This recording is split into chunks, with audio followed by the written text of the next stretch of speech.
तेरी तानाशाही अभद्र भाषा बंद करो, गाली गलौज बंद करो, जिला प्रशासन तेरी तानाशाही। आप देख रहे हैं सौगंधरा की न्यूज में यज्ञ प्रताप सिंह। इस खबर के साथ खबर मध्य प्रदेश के रीवा जिले की है। आपको बता दे, ये रीवा जिले का कलेक्ट्रेट है। मैं कैमरामैन को बताऊंगा, यहाँ पे दिखाएंगे कलेक्ट्रेट है।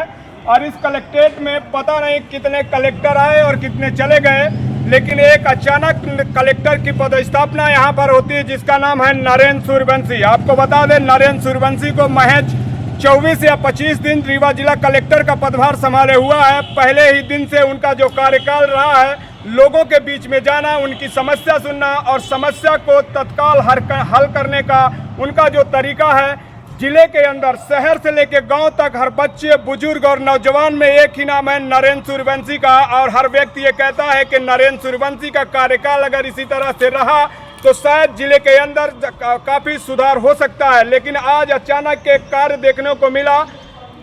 जिले के अंदर कलेक्ट्रेट और कार्यालय और जिला पंचायत में काम करने वाले कुछ अधिकारियों को नरेंद्र सूर्यवंशी का कार्यकाल काफी खराब लगा और उन्होंने कमिश्नर को ज्ञापन सौंपा है कि इनके बुरे बर्ताव के कारण हम लोग हड़ताल में जाना चाहते हैं। हमारी बात अभी कलेक्टर नरेंद्र सूर्यवंशी से हुई। उन्होंने बताया कि मैं एक कलेक्टर हूं और सरकार और जनता के पैसे से, हमें टैक्स के पैसे से मुझे यहाँ बैठाया गया है जनता की सेवा करने के लिए। और मैं जब तक जिस जगह पर रहूँगा, जनता की सेवा करना मेरा प्रथम अधिकार है और मैं वो करूँगा। मैं ऐसा कुछ नहीं है, कर्मचारियों को काम करना होगा। आपको बता दें, कुछ कर्मचारी आराम पस्त हो गए थे, जिन्हें कलेक्टर सूर्यवंशी का जो कार्यकाल है काफ़ी बुरा लग रहा है, क्योंकि समय पर आना और समय पर जाना, समय दिए हुए काम को समय पर ख़त्म करना, ये बहुत सारी चीज़ें हैं। आपको बता दें, जिले के अंदर राजस्व विभाग एक ऐसा तबका है जहां पर भ्रष्टाचार के कुछ भ्रष्ट अधिकारियों के कारण भाई भाई पर अपना प्रहार करता है, बहन भाई की लड़ाई होती है, माँ बेटे और पिता और बाप एक दूसरे के जान के प्यासे हो जाते हैं चंद जमीन के लिए। जिसमें अगर राजस्व विभाग का तबका पटवारी से लेकर तहसीलदार, कानून को पटवारी और नीचे स्तर के जो अधिकारी हैं, अगर ये सही तरीके से काम करें तो 95% जो कार्य है वो वहीं पर समाप्त हो जाएगा और झगड़े की सारी बुनियाद खत्म हो जाएगी। लेकिन क्या कहें, या तो अधिकारियों को काम करने का तरीका नहीं पता है, या फिर तरीका पता है वो काम करना नहीं चाहते हैं। कुछ भ्रष्ट अधिकारी ऐसे हैं कि अपनी तनख्वाह के अलावा साइड से पैसे लेने की आदत पड़ गई है, जिसके कारण वो भ्रष्टाचार के वजह से आदमी को उलझा कर रखते हैं। कहते हैं कि बाप का बिगाड़ा हुआ नाम और पटवारी का बिगाड़ा हुआ काम कभी जीवन में नहीं सुधरता है, और वही मनोदशा रीवा जिले में देखने को मिल रही है। जब कलेक्टर सूर्यवंशी इस कार्य को सुधारने के लिए अपने एक्शन मोड पे आए, जनता उन्हें नायक के नाम पर जानती है और हर व्यक्ति कहता है कि अब कलेक्टर सूर्यवंशी कब तक इस तरह से कार्य कर पाएंगे, क्योंकि उनके ही संस्थान में काम करने वाले कुछ कर्मचारी अब उन्हीं का विरोध कर रहे हैं। कुछ लोग कहते हैं कि राजनेताओं को भी इनका कार्य रास नहीं आएगा और यहाँ से उनका तबादला हो जाएगा। लेकिन तबादला हो जाना अलग बात है और काम कराना और कार्य करना अलग बात है। कहते हैं कि सूरज भले ही डूब जाता है, लेकिन उसकी रोशनी और उसकी पहचान कभी खत्म नहीं होती। जिस तरह से उन्होंने जनता की सेवा करने का प्रण दिया है, वाकई में काबिले तारीफ है। और जिस तरह से वो कार्य करते रहेंगे, चाहे विरोध कितना भी हो, विरोध काम करने वाला का ही होता है। कर्मचारियों को कितना भी बुरा लगे, वो लगता रहे, उनको काम करना होगा। क्योंकि सेना के अंदर अगर ये एसी में बैठकर काम नहीं कर सकते हैं, तो जो -50 डिग्री टेम्परेचर में बैठकर सेना के जवान देश की सुरक्षा में 24 घंटे तैनात रहते हैं, अगर वो इस तरह से हड़ताल करने लगे तो हमारा देश पलक झपकते ही गुलाम हो जाएगा। इन कर्मचारियों को सोचना होगा, अपने रवैये और नीति और नियत को सुधारना होगा।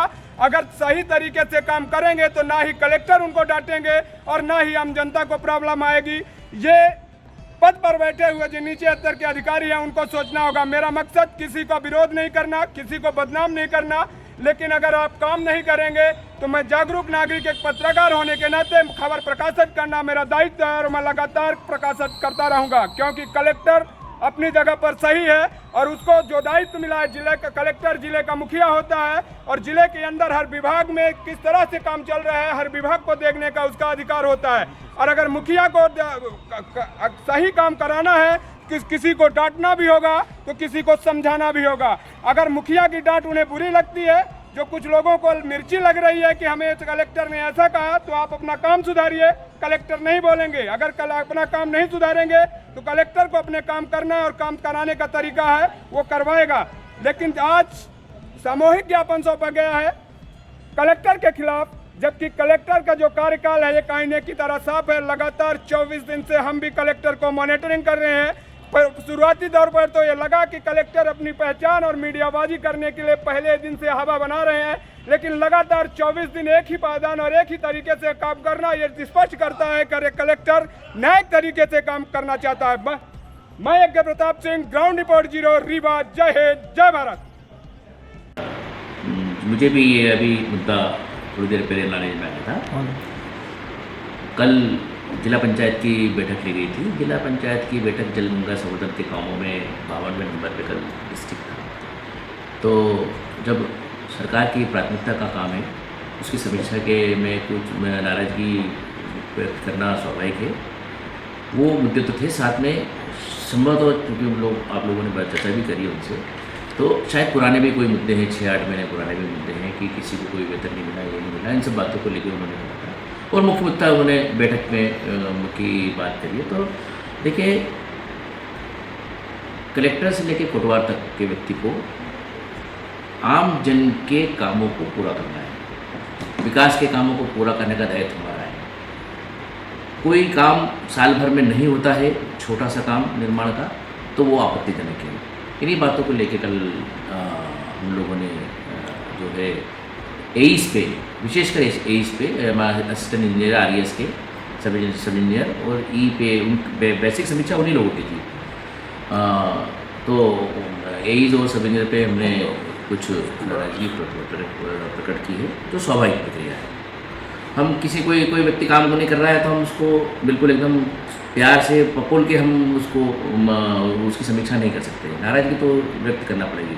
कुछ लोगों ने अच्छे काम किए थे, उनको अप्रिशिएट भी किया गया है। तो कई इंजीनियर, सब इंजीनियर ऐसे थे, ऐसे थे जिन्होंने बहुत अच्छे काम किए, उनको अप्रिशिएट किया। तो ये अप्रिसिएशन और लोगों को डांटना या लोगों के प्रति नाराज़गी प्रकट करना एक स्वाभाविक प्रक्रिया है। अगर उसको ये अदरवाइज लेते हैं तो उसके लिए मुझे फिर कुछ कहना नहीं है। मैं इतना ही कहूँगा, काम सबको करना है। हम सब जो है शासन के वेतन पाते हैं और इसलिए पाते हैं कि हम काम करेंगे। हम चीज़ों को इग्नोर नहीं कर सकते। तो मेरा यही है, बस यही बात थी। इस बात को लेकर संभव तो वो कमिश्नर सर के पास भी गए थे और ये भी मैं बताना चाहता हूँ कि कल जिला 52वें रैंक पे था और आज कल की बैठक के बाद आज जिला 47वें रैंक पे आया है, इम्प्रूवमेंट हुआ है। तो ये कल की समीक्षा का ही असर था। तो यह है, और जनता के हित में जितना काम कर सकते हैं, शासन के हित में जितना काम कर सकते हैं, तीव्रता के साथ में वो करना सुनिश्चित करेंगे। अगर बात कर्मचारियों की है तो उनका दायित्व है कि सबसे पहले बात मेरे पास रखें या CO जिला पंचायत के पास रखें, उसके बाद उनको कोई कदम उठाना चाहिए। अनावश्यक, अनर्गल इसलिए कोई आंदोलन या कोई नाराज़गी बेकार है कि हमें 52 नंबर से उठ के ऊपर की रैंक को प्राप्त करना है। अगर कोई ऐसा सोचता है तो मेरे ख्याल से वो ठीक नहीं है। और काम तो सबको करना पड़ेगा, प्यार से करना पड़ेगा या फिर डांट से करना पड़ेगा। सर, क्या लगता है जिस तरह आप काम कर रहे थे उसी तरह काम करेंगे या तो आपका नजरिया कुछ चेंज होगा? नहीं, देखिए, मैं अमूमन क्या होता है, कभी कभी व्यक्ति घबरा भी जाता है कि जो काम अब तक नहीं करा, एकदम लिमिटेड समय में 30 दिन में काम कैसे करेंगे जो साल भर से नहीं हुआ। तो शायद वो घबराहट के कारण भी इन लोगों ने कुछ बातें रखी होंगी। लेकिन मिलजुल के लोगों को बूस्टअप करके, प्रोत्साहित करके काम कराना वो हमारा दायित्व है। तो वो हम काम कराएंगे, इनको बूस्टअप करेंगे। इनकी अगर कोई प्रैक्टिकल समस्या होंगी उनको निराकरण करने का प्रयास करेंगे, अगर ये आके हमें बताएंगे तो। ये जो कमिश्नर सर के शिकायत किए थे, इस पर कुछ आपके ऊपर कुछ हो जाएगा, मतलब उस पर आपको क्या विचार है? देखिए, समीक्षा सबको पता है, समीक्षा जो होती है उसमें डांट भी होती है, समीक्षा में प्यार भी होता है। जनता तो सर खुश है, रीवा की जनता आप 2 दिन की जनसुनवाई में। देखिए, कर्मचारियों को काम करेंगे तो जनता और ज़्यादा खुश होगी। काम करेंगे तो जनता और ज़्यादा खुश होगी, क्योंकि जनता तो काम की अपेक्षा करती है। अगर कोई काम करने योग्य नहीं है तो बाकायदा बहुत प्रेमपूर्वक, बहुत आदरपूर्वक एक उनको इंटीमेशन जाना चाहिए कि आपका आवेदन इसी कारणों से विचार नहीं नहीं है या इस कारण पात्रता की श्रेणी में नहीं आता है, लोग समझेंगे। ये एक सामान्य सिद्धांत है। अभी तक सर ज़्यादातर किस चीज़ों की पेंडेंसी है, किन किन मामलों के ऐसे जो कागज़ पड़े हैं? देखिए मोस्टली जैसे कि हम लोग कल इनकी बात करें, एईस की और ये इंजीनियर सब की, या हम जिला पंचायत की बात करें, तो जलगंगा संवर्धन में काम करने की आवश्यकता है। राजस्व प्रकरणों में भी बहुत ज़्यादा आवश्यकता है निराकरण की। दूसरा जो शिक्षा विभाग में कुछ आवश्यकताएं हैं, कुछ महिला बाल विकास विभाग में आवश्यकताएं हैं, वो जो निरंतर बनती है, जो नियमित रूप की रहती है, लेकिन ज़्यादा काम हमें राजस्व में और जिला पंचायत के विकास कार्य में करने की जरूरत है। सर इसमें आवेदन में उन्होंने लिखा है कि दुर्व्यवहार से आहत होकर आप सामूहिक अवकाश करेंगे। अरे देखिए, एक कल पहली बैठक थी, पहली बात। दूसरी बात, 1-1.25 घंटे की बैठक थी, 2 बात, उसमें बहुत सारे लोग थे, तो बात कुछ नहीं, डांट से आहत हुए होंगे, उस कारण से इस तरह से स्थिति शायद उन्होंने सोचा होगा। सर आज जो कर्मचारी कामकाज छोड़ के गए थे ज्ञापन देने बिना जानकारी, उस पर फिर कोई एक्शन लिया जाएगा? जिला पंचायत सीओ देखेंगे उसे। जिला पंचायत सीओ जो है वो वहाँ के हेड है, तो उसका निराकरण वो सुनिश्चित करेंगे। नरेंद्र सूर्यवंशी के तेवर से जिले के आम जनता तो खुश है, लेकिन आपस के कर्मचारियों में थोड़ा सा देखिए, काम करने के लिए कभी कभी होता है, जब हम हमारे परिवार में भी किसी बच्चे को बोलते हैं कि काम कर, तो उसको थोड़ा सा तकलीफ होता है अपने, तो फिर स्वाभाविक है कि जो चिमटा हुआ, जो बिखरा हुआ काम है, उसको समेटने में थोड़ा सा कभी कभी चीज़ों को सोचना पड़ता है। ठीक।